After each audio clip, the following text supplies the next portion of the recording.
中昼1点风台今日台东登陆了，目前台东、花莲、南投各分林以南拢伫暴风圈内，风台暗头就会出海。气象署今仔早起是针对花莲、台东、高雄、屏东的山区发布大水豪特报，台东各平湖地区嘛透大风。今仔早起，红头树个日岛嘛已经出现17级强阵风了。 透早8点外，红头树的红头川落大水雨，搁透强风，电线伫空中海来海去。开湾渔港海边的海影加甲真凶，居民就算伫厝内也感受到风台的威力。这个风雨，应该是快到早晨的时候才开始。希望来族人都一切平安，尽量不要外出。 因为岛上透强风落大雨，出现14级的阵风。透早红头树东清部路小宽路半空中的线路开关跳掉，造成258户失电等待抢修。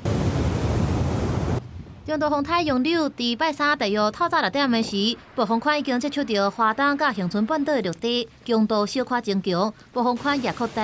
7级的风平均暴风的半径对150公里扩大到180公里。气象署表示，因为风台渐渐瓦近，雨势会愈来愈大。透早针对花莲、台东、高雄、屏东等的山区发布严重大水豪特报。另外，嘉义、台南、恒春半岛等所在也可能会有大水豪等级以上的落雨。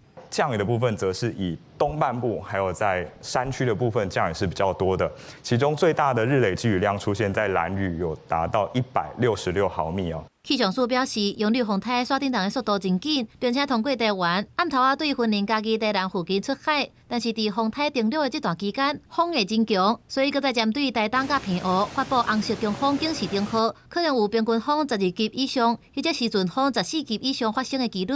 气象专家也提醒讲，要注意风台岸附近出现毁灭性的强阵风。 它通常都是在台风眼墙附近会出现这样子的风，所以在台东县的话，都应该要特别加强戒备。